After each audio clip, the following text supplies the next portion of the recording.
Another objection, this is a more substantial one. What happens to Jews who do not believe in Jesus, especially those who never heard about him?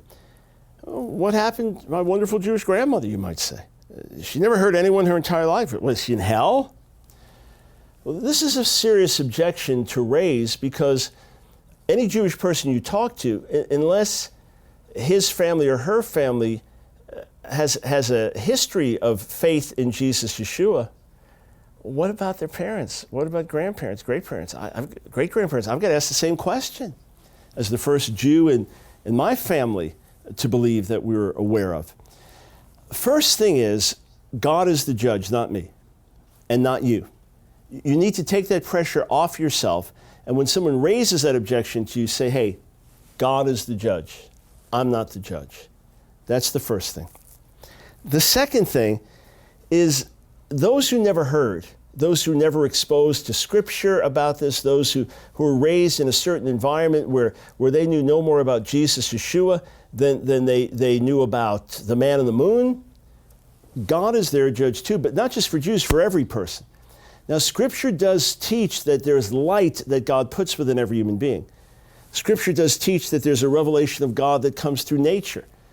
Scripture does teach that God preached the gospel to Abram in the Hebrew Scriptures. Yeshua said, if you believed in Moses, you'd believe in me. So we might say that a Jew who was exposed to the Scriptures was exposed to Messianic prophecy, and their heart and mind could have been opened. But those who never heard, those who were never exposed to a message, again, God is their judge. But here's where I want to correct some misconception in our thinking. Jewish people have suffered for disobedience to God through the centuries. Let's leave Yeshua out of the picture here for a moment.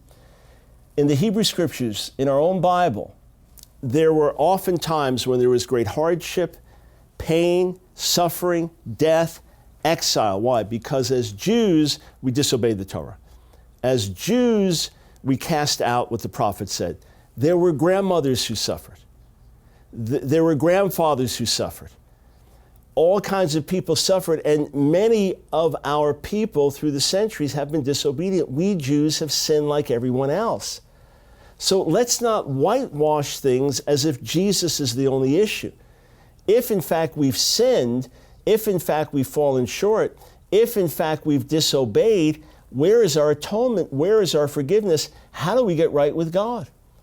Let me also say that it's Daniel in the Hebrew Scriptures, chapter 12, verse 2, who says, many who sleep in the dust of the earth, speaking of large numbers, many who sleep in the dust of the earth will rise, some to everlasting life and some to shame and everlasting contempt.